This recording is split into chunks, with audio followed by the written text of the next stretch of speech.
Hello and welcome back to another video. Today we're going to be taking a first look at an upcoming Tier 9 American Premium Heavy Tank, the TS-6. This thing is interesting in the sense that it's pretty boring. It's going to be one of the first tanks to come to the Supertest in a long time that hasn't got any form of gimmick. And what do I mean by that? I mean it is a single-shot American tank with no special features, no special traits, nothing funky going on. It is a piece of paper. It is a blank canvas that is pretty much going to be gimmickless. So let's actually have a look and see what it looks like. Because it may be gimmickless, but that doesn't mean it's going to be bad. So this is the TS-6. It's going to be a 460 Alpha Tier 9 Heavy, which is a little bit peculiar. We don't particularly have many of those in the game. There's only 2 or 3 460 Alpha heavy tanks at Tier 9. It's a bit peculiar in that sense. It's going to have decent penetration values, but not incredible. 252 standard AP is okay. 310 APCR gold is, it's okay. It's Tier 9. So that's actually kind of okay. There are better. There are worse. It kind of sits in that upper average kind of area for penetration values.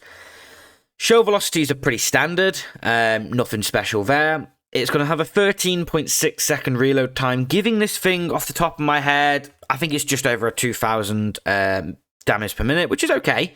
It's not high, but you kind of cross over that 2,000 mark and it's just about okay. So it's just okay, basically, the DPM is. 2.7 seconds aim time is alright, actually, for a heavy. It's not terrible.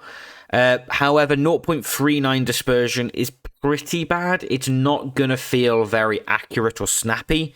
So it's not going to be a snappy American tank gun. It's going to be a very, almost very un-American in a sense. Almost a little bit more like German. So its gun's probably going to behave a little bit more like the German heavies.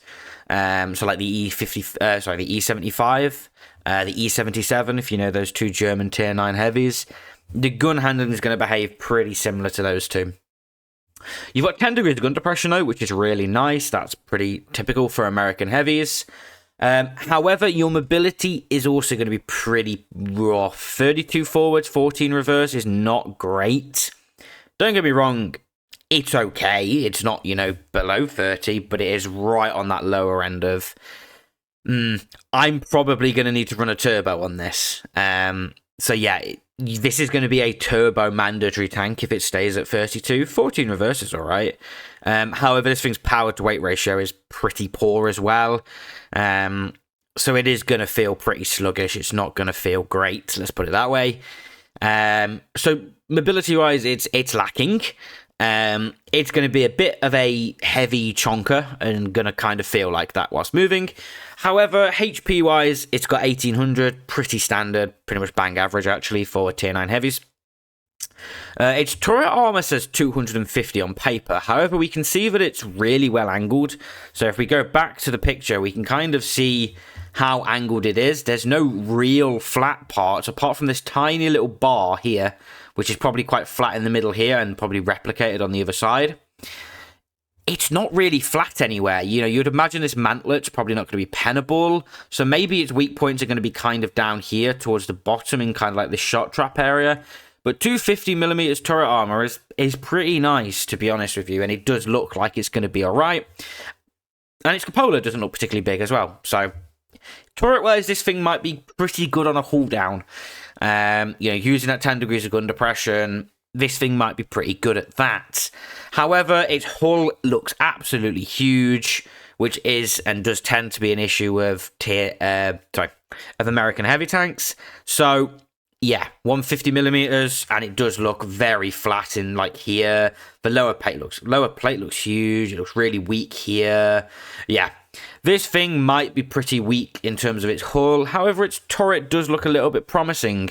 Its turret does slightly remind me of like the American Yo heavies, in a sense that it's kind of a little bit pointed at the front. So, an interesting one, let's put it that way. So its armor might actually be alright, just not its hull armor. So I wouldn't rely on that. And then it's got 380 meters view range and a standard American crew. So, As you might have seen, I have a comparison drawn up. We're going to compare the TS-6 to the E77, which I've already mentioned, and the AE Phase 1.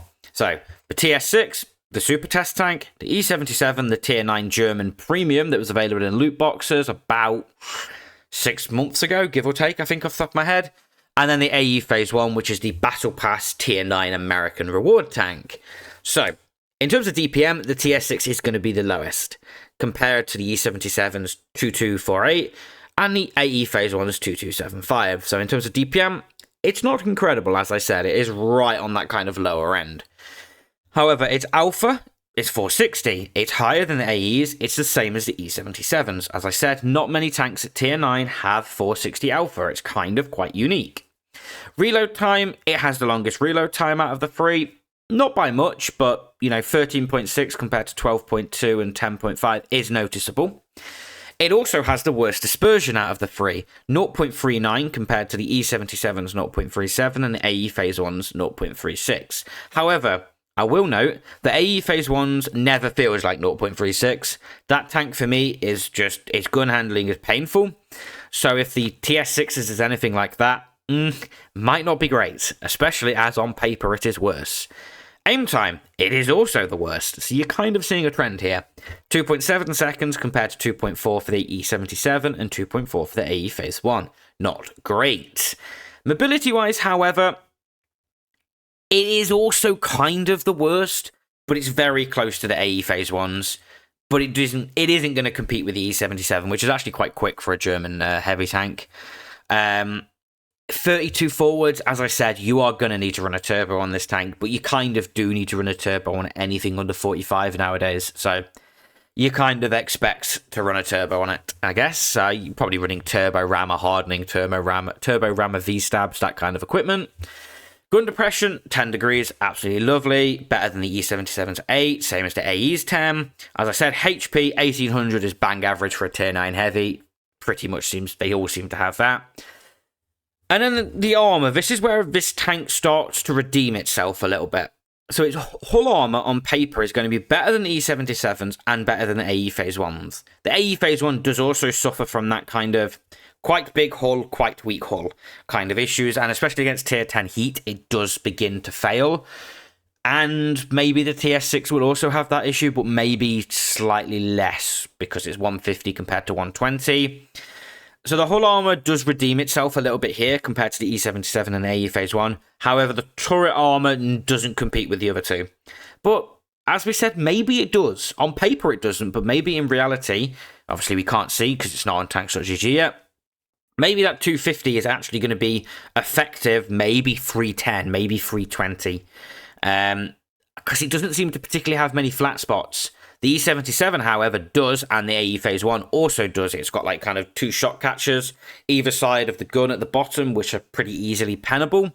About 280, 290, I think, off the top of my head. So maybe 250 is actually not 250. We'll have to wait and see.